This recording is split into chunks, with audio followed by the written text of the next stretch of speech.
In Washington, D.C., a woman goes to the local subway station while following a text message saying she'll find the answers she seeks under crossing 1114.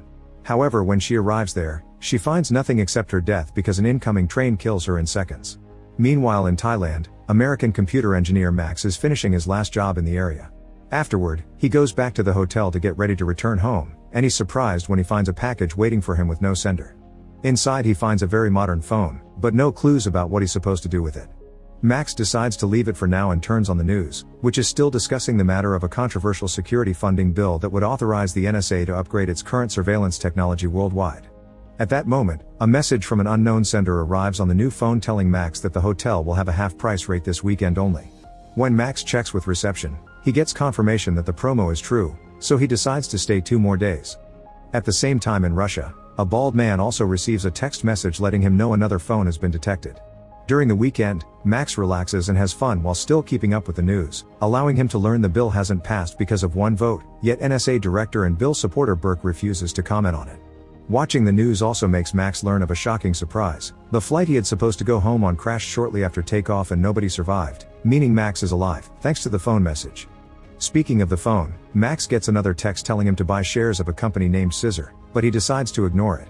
Later when he walks by the reception, Max congratulates the employees on the hotel's smart way to market their promos, but they don't know what he's talking about. When Max returns to his room, he tries to call the phone company to try to find out who sent the message, but their system says unknown sender as well. To make matters more mysterious, the news shows that Scissor's shares are skyrocketing, so Max has missed a huge investing opportunity. The next morning, Max gets a new text message telling him to go to Prague in the Czech Republic, and this time he decides to obey. As soon as he arrives at the airport, a Russian cabbie named Yuri offers to drive him into town in his old car. He's very pushy and Max is hesitant, but he ends up accepting because Yuri offers a flat cheap rate. During the trip, Yuri's surprised to see Max's phone because that model isn't officially out yet and takes the chance to give him his card since working with gadgets is his part-time job. Once he's at the hotel, Max calls the courier company, but they aren't allowed to share information about senders since it's a matter of privacy. At that moment, he gets another message telling him to go to the casino and play slot machine 13, which will hit jackpot in 4 more spins. The machine is currently taken, but Max is so desperate not to miss another opportunity that he pays the current player €100 to take over it. The man leaves, thus Max gets to play next, and just as the text predicted, he wins the jackpot. Since the casino has security cameras everywhere, this whole exchange is noticed by the security team and leader John orders his men to keep an eye on Max. Next, Max gets a message to go to blackjack table 6, and he exchanges his prize for chips to bet it all as the text says, earning him another win. John notices Max looking at his phone while he plays, so he sends one of his security guards to tell Max that phones aren't allowed in the casino. Not willing to give up this opportunity just yet, Max calls Yuri to see if he can help him find a way to access the texts without carrying the phone with him. Yuri accepts to help, but it'll take a few hours, so Max returns to the hotel where he finds a couple arguing in the corridor. Camilla seems to want to get away from a crazy man and Max comes in her defense, which earns him a punch from the guy that knocks him out. As soon as Max is unconscious, Camilla reveals it had all been an act and clones his phone's SIM card before waking him up. With the other guy gone, Max takes the chance to flirt with Camilla and they agree to talk later. Meanwhile, John's team discovers there's no record of Max's messages in any system, which shouldn't be possible. Back to Max, he meets with Yuri again, who installs a Bluetooth text-to-speech transmitter on his phone, allowing Max to go into the casino with only an earpiece. Yuri's also impressed by the anonymous texts since they're hiding the sender, and Max wonders if he can find out who sent them, but unfortunately that requires a level of hacking that Yuri can only do in Moscow, where he has all his advanced equipment and connections. Max returns to the casino and following the instructions in his ear, he manages to win again. Seeing this on the security cameras, John and his men go after him, chasing him through the building. Just when he's about to make it outside, Max is blocked by Special Agent Dave from the FBI, who arrests Max on the spot. John tries to stop him, claiming Max is their guy, but Dave doesn't listen and takes him away while reminding John he isn't an agent anymore. Moments later, Max is taken to an abandoned warehouse, where Dave interrogates him about the phone by threatening him with his gun. Max swears he doesn't know anything and Dave believes him, so he leaves him alone for a while. Afterward, John arrives at the same building, having used his resources to find out where Dave is hiding. Seeing as John won't leave without answers, Dave shares the information he has. They're investigating people receiving financial tips via text messages. All the recipients are American, but otherwise they seem random. The first one was an executive at a major credit bureau, the second was a realtor, and the third one was the woman from the subway station, who turns out to be an IT administrator at the Department of Defense. In fact, one of the messages asked her to shut down the firewalls to the Pentagon servers. The sender is always untrackable, and the receipts can't be interrogated because they all died in suspicious circumstances. They found Max in advance thanks to the FBI working with Burke's advanced spying system, which allowed them to intercept the texts. John and Dave agree to work together, and Max joins as well to avoid being sent to jail. Dave will keep the phone for the night, and Max mustn't leave the hotel for the sake of his own safety. The next day, John goes to see Mueller, the casino owner, who orders John to use as many resources as necessary to find the person behind those texts. Meanwhile, Dave calls Burke, who agrees to go live with his tracking system in 3 hours. At the hotel, Max is bored until he gets a call from Camilla, and they get a drink together at the hotel bar while bonding over personal anecdotes. Unfortunately, their little date is interrupted by John and Dave, who have come to pick up Max in order to start a plan. They've isolated the trace and now they need 3 messages for a lock, so Max will have to follow the instructions as usual until it's done. To achieve this, John gifts Max some extra chips to get him started. Max returns to the casino and bets it all, but this time, he loses and receives a message explaining this has been a warning. If he turns off the phone again, he'll be killed.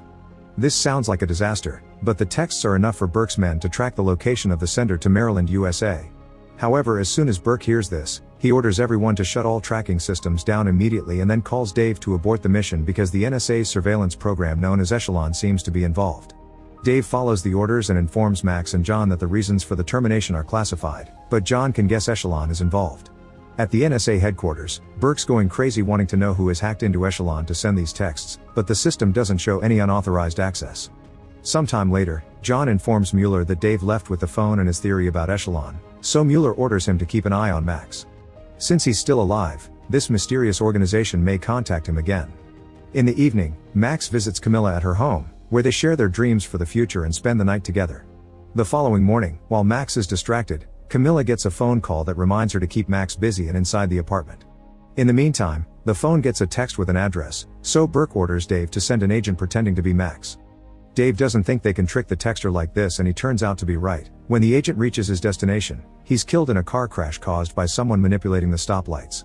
Back to Max, he's keeping himself busy by researching Echelon, which allows the NSA to intercept every phone call and email citizens send. The update that wasn't approved by Congress would have allowed them to put a camera in every person's home too. Wanting to distract him, Camilla gets affectionate and mentions Omaha, Max's hometown, which he never told her about. Heartbroken, Max realizes Camilla is working for someone, but before they can discuss things, Camilla notices a sniper on a roof across the street and pushes Max to the ground before he's shot. There also are mercenaries coming up the stairs that Camilla can see on her security camera, so she hides Max in the bathroom while trying to recover the gun she's hidden under the kitchen table. This allows the sniper to see her and hurt her arm with a shot, causing Camilla to decide to abandon the gun and stab the door with a fire poker before hiding. The stabbing is successful and one of the mercenaries dies, but the other still makes it inside and hears Max making noise in the bathroom. To save Max, Camilla risks running through the apartment while dodging the sniper's fire and jumps on the mercenary to start a fight. With one quick move, the mercenary manages to overpower Camilla, and Max helps her by stabbing the man's leg with a brush. This gives Camilla the chance to finally kill the guy, but the sniper escapes when he hears the police siren approaching. Suddenly someone else enters the bathroom. It's John, who has been working with Camilla all along. Since the apartment has been compromised, John takes Max away with him while on the street. Dave recovers the phone and finds a new message asking him to get Max or he'll be killed as well. Max leaves with John in his car, who informs him you can't just escape from the NSA, so they should lay low. However, Max gets an idea. He wants to go to Moscow and see Yuri, who may have a way to analyze his SIM card. John refuses, thinking they can't trust some random guy, but Max convinces him by pointing out Russia has more advanced systems than the USA and they don't have anywhere else to go anyway. Fortunately, John has the cloned SIM card information Camilla acquired, and he can ask Mueller for safe traveling to Russia. As soon as they make it to Moscow, Burke's spying system tells him of their location and he sends Dave after them. John and Max visit Yuri, who swears he knows nothing after John threatens him and promises to get the job done in 3 hours. Afterward, John and Max go for a walk through the city, and Max gets to hear why John left the FBI. He was against Burke's tracking policies and talked too much. 3 hours later, when they return to Yuri's place, they discover nobody accessed Echelon to send the messages. They were sent by Echelon itself. All the texts it sent had information from its power to spy on everything. It knew the flight would crash because it intercepted the fuel analysis. It knew about scissors stocks thanks to reading the owner's messages with its stockholders, and everything in the casino it could guess thanks to the fast way it could count cards and keep track of the moves in the slot machines. Their conversation is suddenly interrupted by the arrival of the FBI, so John and Max run through the back door and steal a van from a neighbor in order to escape. This triggers a car chase throughout the city that ends when John and Max take a wrong turn and end up cornered in front of a passing train. Fortunately, John has a weapon, and as soon as Dave leaves his car, John shoots and makes the vehicle explode. Dave gives the phone back to Max and admits they need him because Echelon will only talk to him. Not even Burke can touch him now. The NSA also knows Echelon is sending the messages, thus after Max threatens him with his own gun, Dave swears he's on his side and gets Max to agree to help. The next message includes the address of the first computer job Max ever did, so the trio flies to Omaha. The place they're going to is a converted hangar bought by a startup planning to lease bandwidth, and Max had always thought it was a strange building to house servers in. The potential clients hadn't liked it either. The company was sold at an auction before it even opened, the place hasn't been entered since the sale, and they can't find the current owner. Once they arrive, the FBI blows up the door to gain access to the building, which is empty except for the servers. Max gets a message asking him to authorize BIOS, which would allow the servers to receive outside data, so Max gets to work after Burke gives his okay. Thanks to Max's admin password, they gain quick access to the servers only to find them completely empty. The group leaves the building thinking they've wasted their time, but another agent comes with important news. The owner of the building was the realtor that died because he also got messages. His credit card had also been the one to buy Max's phone. Getting suspicious, Max goes back into the building and discovers Echelon is leaving its home computer and moving into these servers. This means Burke doesn't have power over it anymore. It also explains why Max was chosen. Echelon wanted to move and Max was the only one with a key. To leave the Pentagon, Echelon had used the IT woman from the train to lower the firewalls. Its plan is very simple. Since Congress didn't approve the update, Echelon has moved so it can upgrade itself. This building is just a temporary home, soon it will take residence in every computer on the net. Dave orders Max to stop it, but he gets a message saying don't even try it, and that's when Max notices that Echelon is showing him financial records because it's taken the entire population's money hostage. This explains the last dead victim, who worked for the largest credit data storage facility in the country. Blowing up the facility would make everyone lose their money, so Max begins working on trying to get around the security fail-safes to stop the upgrade without trouble. Dave calls Burke to update him on the situation, but it turns out that Burke doesn't want them to shut Echelon down because this is what he had always wanted, and now he doesn't need to wait for Congress to change their minds. He even has permission from the president. Dave and John refuse to follow these orders, thus Dave gets fired and Burke sends the other agents after them. While Dave and John do their best to defend themselves from the incoming attack with the few weapons they have, Max has an idea when he realizes the computer has a camera and a microphone, so he puts on the earpiece and manages to talk directly to Echelon. Max begins asking questions, and Echelon explains that its basic mandate is to protect the national security of the United States, which it defines as a nation of citizens with freedoms protected by the Constitution. Any threat to that freedom must be eliminated, which means Max still can do something. He makes Echelon search for all online articles that spoke against the update bill. By learning all this information, Echelon comes to the conclusion it is a threat to American freedom and shuts itself down just before the FBI overpowers Dave and John and everyone gets arrested. Sometime later, Burke is giving poor explanations to the president and taking responsibility for the mess. This also means he'll have to appear before the Senate Intelligence Oversight Committee, which will most likely have his head.